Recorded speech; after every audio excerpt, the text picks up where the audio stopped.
Muy bien, 1877, ha terminado la guerra en 1876, Antioquia y el Tolima fueron derrotadas, y voy a hacer uso de una correspondencia que suscribe don Mariano Espina Rodríguez a sus hijos, y en los que nos va,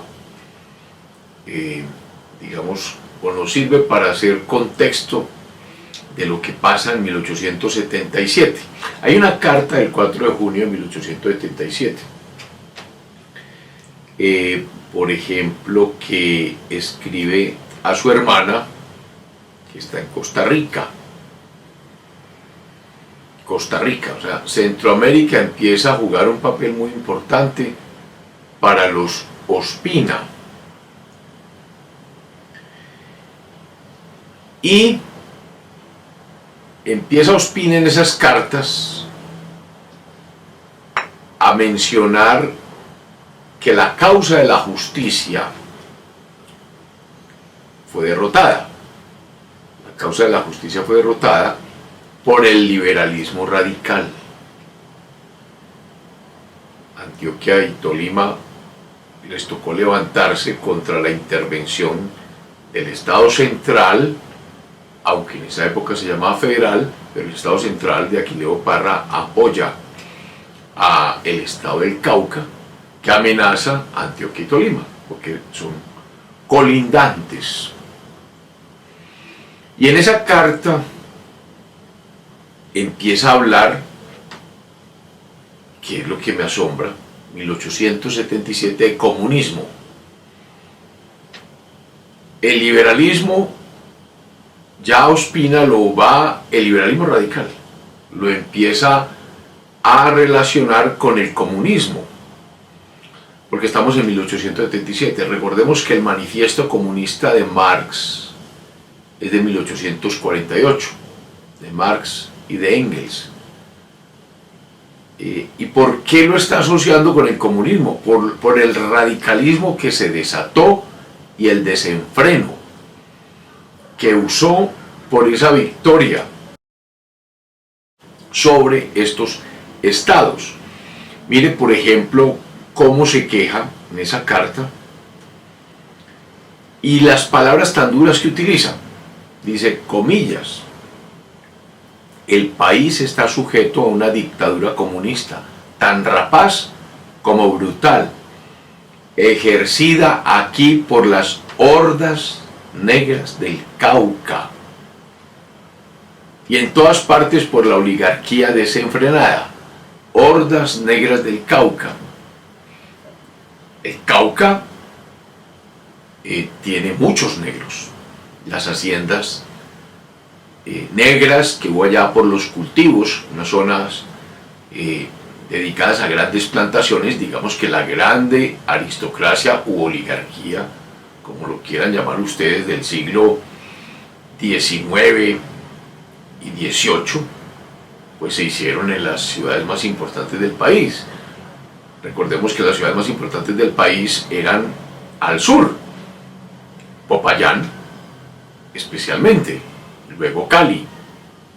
Allá estaban en pleno Valle del Cauca y allá se hicieron esas grandes haciendas donde aparecieron los Arboleda, los Mosquera,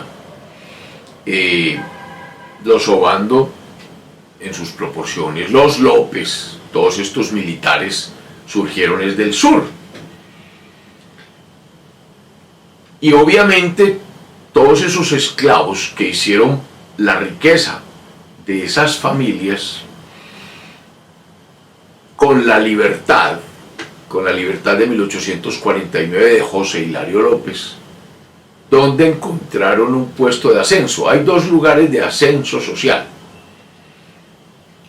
rápido. ¿Cuáles son? La iglesia y el ejército. La iglesia y el ejército.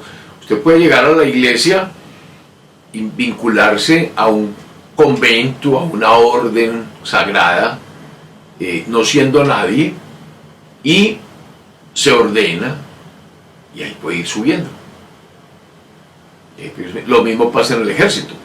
Se puede arrancar de soldado, de recluta a soldado, y empieza cabo, sargento, sargento primero, sargento segundo, teniente, capitán, mayor, coronel, general, en fin, son los ascensos que se permiten.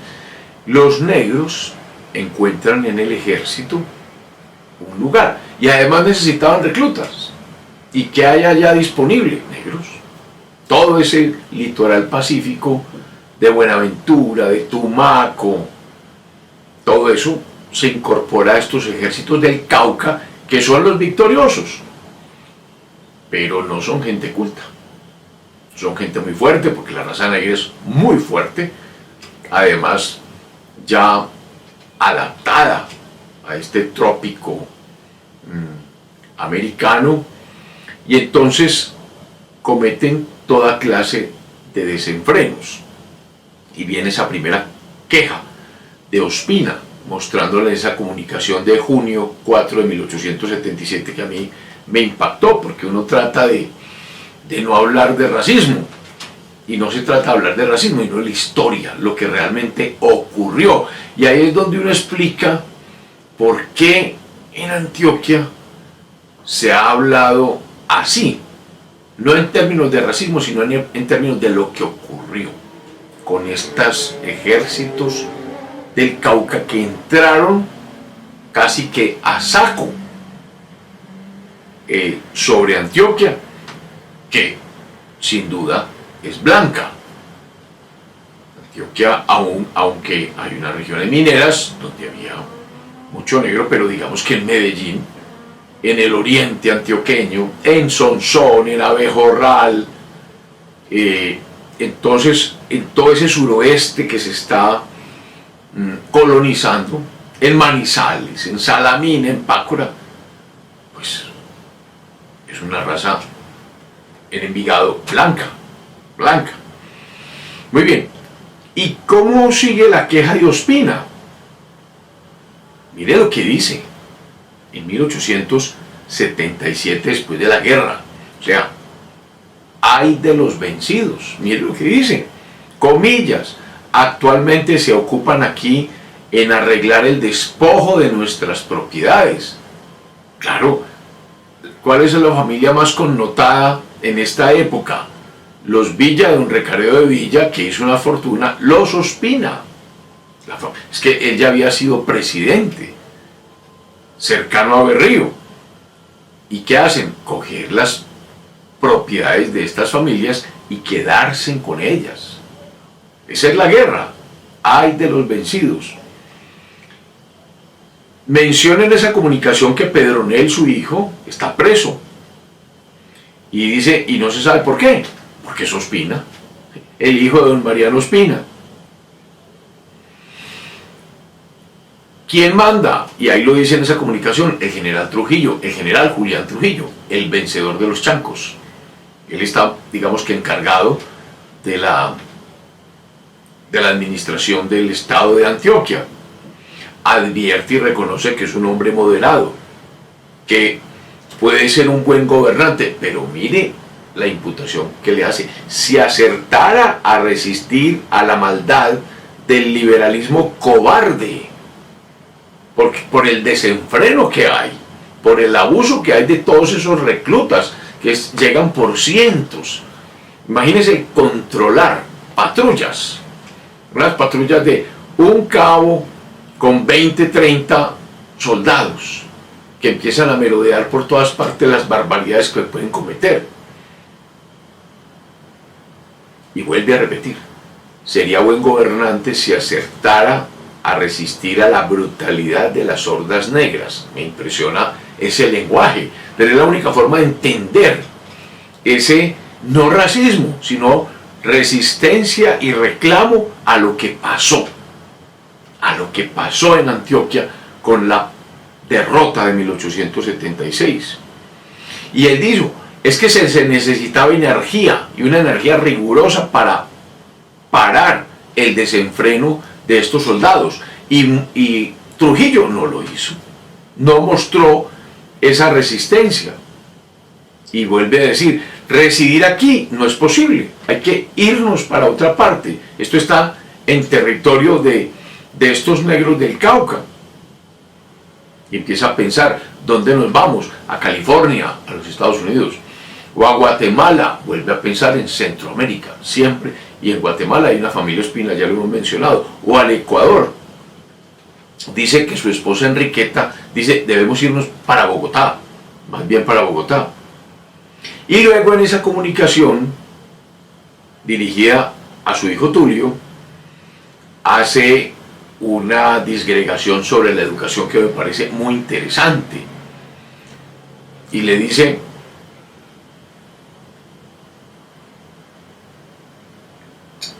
trabajen en lo que se pueda. Recordemos que Tulio está en los Estados Unidos, sin perjuicio de aprender cuanto sea posible. Y vuelve a advertir, es casi seguro que no vamos a caer en la ruina, que van a confiscar todas nuestras propiedades, que vamos a tener que empezar a formar un nuevo capital.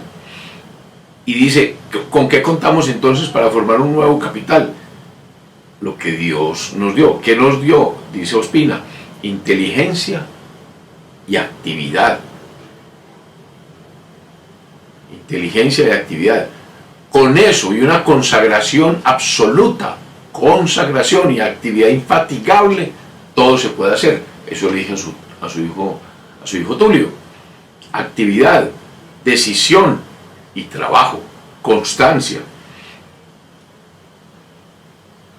Él dice, mire, todos los que tienen un capital acá, ¿cómo lo han hecho? No necesitan ser súper inteligentes. Con una mediana inteligencia se han hecho ricos. ¿Por qué se han hecho ricos? Porque hay aplicación decidida al trabajo. Esa sí es una característica de la raza antioqueña. Dedicación al trabajo. Y es necesario adquirir crédito para conseguir un capital y montar una empresa. Y dice, ¿y cómo se adquiere el crédito? Le dice a Tulio, dice, mostrando honradez, puntualidad, economía, inteligencia, honradez, puntualidad. Hay que pagar las deudas en sus momentos. Si yo tengo buen crédito, me volverán a prestar. Y entonces vuelvo a crecer cualquier negocio. Y vuelve a repetir la palabra fundamental: esfuerzo, trabajo y constancia en todas las circunstancias de la vida. Y le dice a Tulio otra vez, no pierda un momento, estudie, trabaje continuo. Y le dice, deje de lado las novelitas, los versos, los pasatiempos, eso es estéril. Renuncia a la cortedad, al encogimiento, al desprendimiento vanidoso del dinero. Dice, así no se puede prosperar. Y dice una cosa, parecer rico gastando más de lo que se puede es una estupidez. Así le dice a su hijo. Eso es ser mentecato, de mente corta. Dice, yo no sé si usted puede conseguir una colocación, dice, pero no desperdicie en ninguna ocasión. Recordemos que había hecho énfasis en que sus hijos deberían dedicarse más a las ciencias aplicadas. Y le dice, usted tiene buen conocimiento en química, le dice a Tulio Ospina. Eso le puede ser muy útil. Recordemos que Tulio Ospina es el de la granja Tulio Ospina, que se dedica al tema de la agricultura, al estudio de las plantas, etcétera, etcétera. Otra carta, la anterior, es de junio, 4 de junio de 1877. Hay otra carta de julio, al mes siguiente, 11 de julio de 1877, también a su hijo Tulio. Cada mes una comunicación. Y le dice, hoy me acabo de despedir de Pedronel. Pedronel, el hermano de Tulio. Se irá pasado mañana. Obviamente su mamá, Enriqueta, sufre mucho con estas separaciones, pero bueno. Y vuelve a repetir. Ella, refiriéndose a Enriqueta Vázquez, su esposa, ha padecido mucho con los peligros de usted. En la guerra, especialmente en la guerra con los negros del Cauca. cuya barbarie excede en mucho a las de sus abuelos antropófagos en las costas africanas. Miren qué frases tan duras. Pero uno no puede olvidarse de la historia por tratar de ser suave. Si esa fue la verdad, hay que entender la verdad para que eso no vuelva a ocurrir. La barbarie de la guerra no puede volver a pasar. El desenfreno que ocasionó con la entrada de esos ejércitos del Cauca, odiando a Antioquia. Uno no entiende por qué en Cali no nos quieren tanto. Pues ahí está la razón. Es que hay una rivalidad tremenda. Del sur venimos, porque Jorge Robledo venía con Sebastián de Belalcázar y Sebastián de Belalcázar venía con Pizarro. Y nosotros regresamos al sur, colonización antioqueña. Entonces, y ese ímpetu antioqueño no lo entendieron en el sur. O sea, que los hijos de ellos casi que vinieran a reconquistar ese sur. Y esa rivalidad también generó esas iras y esas molestias de los caucanos hacia los antioqueños.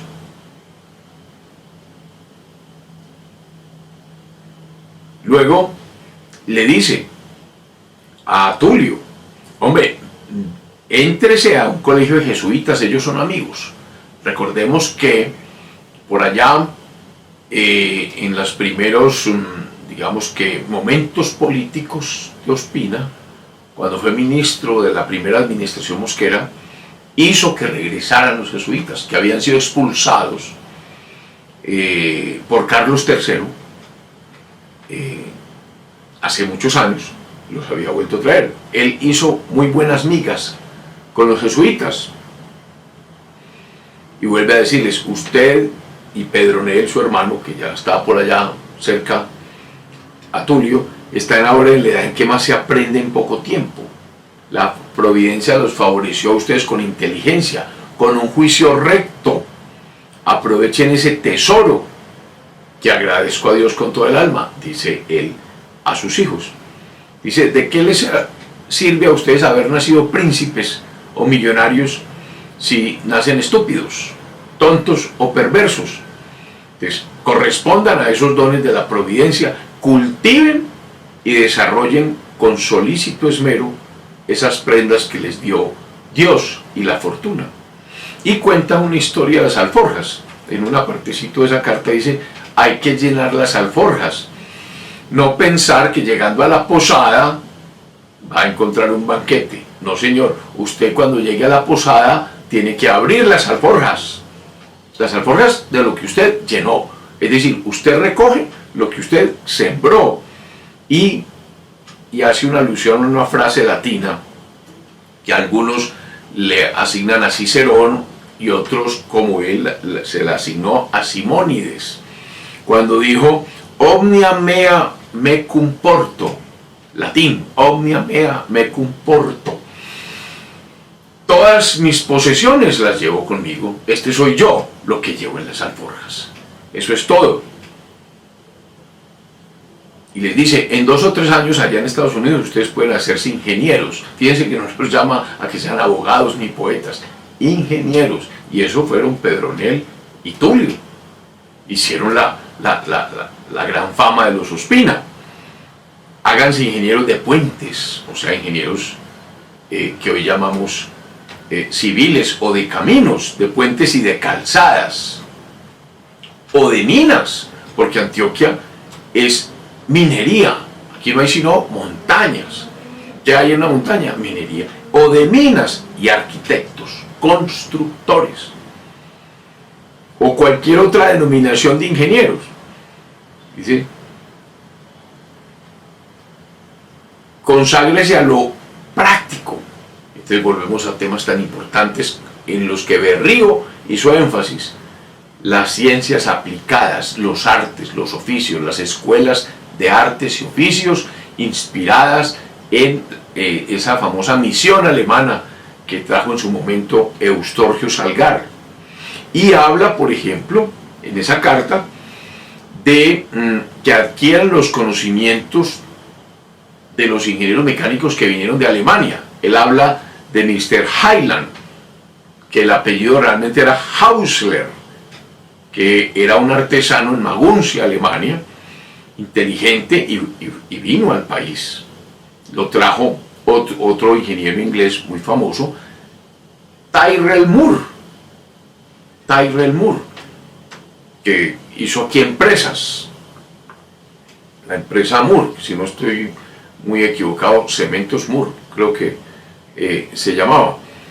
Él decía que hay unas ciencias muy interesantes, muy atractivas, como la botánica, la zoología, la astronomía, pero eso es poco provechosa. Dije, déjenle eso a los ricos. Lo mismo que la literatura, la religión, la moral. Necesitamos ciencia aplicada, artes y oficios, idiomas vivos. Dice, piensen más en el inglés, en el francés, en lo técnico, y olvídense tanto de la ciencia que es puramente especulativa. Y otra cosa útil en esa carta, dice mucha gimnasia, mucho deporte. Miren qué interesante. O sea, mens sana in corpore sano, decía Cicerón. Él repite lo mismo. El estudio tiene que alternarse con ejercicios gimnásticos. Y él dice por dos razones. Primero, porque el ejercicio mantiene y fortifica la salud. Y segundo, porque disipa la fatiga que el estudio causa en la mente. Hay que liberar endorfinas para que el cuerpo asimile ello. Y en higiene dice, cuidado que en el trópico somos más frágiles que los que viven en las partes septentrionales, que ya están acostumbrados a los cambios de estaciones. Nosotros no. Entonces cuidado con esos cambios. Y vuelve a repetirles, los jesuitas son nuestros amigos más fieles. Recordemos que los jesuitas fue la orden fundada por San Ignacio de Loyola como reacción a la reforma de Lutero, y los jesuitas tienen tuvieron dos énfasis. Uno, los indios, las misiones jesuitas por allá en el Paraguay, en los llanos orientales, esas grandes misiones donde les enseñaron a los indios a civilizarse, a aplicarse a técnicas importantes, pero también fundaron colegios para las familias más pudientes, para formar directores, para formar gerentes, para formar políticos. En esta época Ospina tiene 71 años, ya está muy mayor para la época. Y dice, yo ya estoy muy viejo, pero tengo la firme esperanza de verlos a ustedes formados y colocados. O sea, tiene la tranquilidad, o quieren ver que sus hijos estén bien. Dice, ¿cuántos padres desgraciados ven con amargura la existencia de sus hijos? Dice, yo no, yo los tengo a ustedes, a Pedronel, a Tulio, a Santiago, a su hija María Josefa y a su esposa Enriqueta. Y hablando de Enriqueta Vázquez, al año siguiente, en 1877 le mandó una carta a Enriqueta. Y le confiesa, dice, bueno, aquí nada me falta para las necesidades ordinarias de la vida, pero está escondido. Fíjense que siguen persiguiéndolo. La guerra ha terminado y a él lo persiguen, al que fue presidente de la Confederación Granadina. Lo siguen persiguiendo, simplemente porque es un hombre importante. Y le toca esconderse. ¿Dónde se esconde él? Esas son buenas preguntas. Me parece que por acá, en esta época de 1877, está por allá, por Santa Rosa de Osos. Nuevamente mencionemos la famosa finca Zulaybar, que todavía existe, y por allá por San Andrés de Cuerquia, por Ituango, por donde se va a esa maravillosa represa de Hidroituango. Por allá está Ospina. Y una anécdota simpática. A Enriqueta le dice, confía en Dios y en la intercesión de la Virgen. Recuerda sin cesar cómo nos han amparado y favorecido siempre. Y recuerdo una anécdota que he oído de muchos descendientes de los Ospina, que ellos llevan siempre una Virgen. Ellos como que hacen una ceremonia y cuando llegan a determinada edad se regalan una Virgen. siempre se han amparado en la Virgen María. A Tulio Pedronel Buenvines escriben, ya en esto, desde una casa que tenía en el poblado en esa época pues son fincas, el 4 de septiembre de 1877, y vuelve y les dice: Antioquia está horrible, yo continúo oculto. Un año después de terminar la guerra, cambio frecuencia de posada para sustraerme a las vejaciones, a las humillaciones que nuestros brutales dominadores, los del Cauca, se complacerían en irrogarme, como lo hicieron en algún momento con Pedronel, por lo que tuvo que irse Pedronel, y lo han hecho con otros. Y menciona a un señor Modesto Molina, liberal, dice: hombre, menos mal que es el único liberal que se ha portado como decentemente, y arregló con Julián Trujillo una plata nuestra. O sea, nos tocó quedarnos sin plata. Les quitaron 4.000 fuertes, dice en esa carta, el valor de todos los animales que se llevaron de todas las posesiones que teníamos en el poblado, los dejaron en la ruina. Dice: lo único que ha quedado aquí es la mula amarilla de Pedronel. Y que el mismo día remataron ese ganado en el Parque Berrío, en postura libre y a vil precio. Miren lo que son los sinsabores de la política. Ahora es que uno entiende todo lo que pasa con personas como Álvaro Uribe, como Luis Alfredo Ramos Botero, como Andrés Felipe Arias. O sea, la política hay que hacerla, porque si no alguien peor que uno lo hace. Pero Ave María, dura es la política. Dice: hay frecuentes allanamientos de nuestra casa y de otras para aprehenderme. Parece que mantienen espías de día y de noche en esos campos. Y dice, palabra dura, hay reunida una junta en Antioquia que llaman es que la convención, que según dicen más parece posilga que otra cosa. Y dice: ayer un fulano de esa junta es que presentó un proyecto de ley disponiendo el destierro de Recaredo, de don Recaredo de Villa, el presidente del Estado Soberano de Antioquia. El de Julián debe ser Julián Vázquez, y el mío, el de Ospina. Y menos mal que parece que no alcanzó la mayoría. Bueno, vamos a dejar aquí este año tan complicado de 1877 para mostrar la persecución tan brutal del liberalismo radical de Julián Trujillo. Y la semana entrante vamos a hablar de uno peor, que fue que Julián Trujillo se va para Bogotá, y a quien deja aquí, a Rengifo, y las cosas se complican en 1877, en 1878, para terminar en otra sublevación de Antioquia en 1879, que en vez de mejorar las cosas, las empeoró. Feliz semana.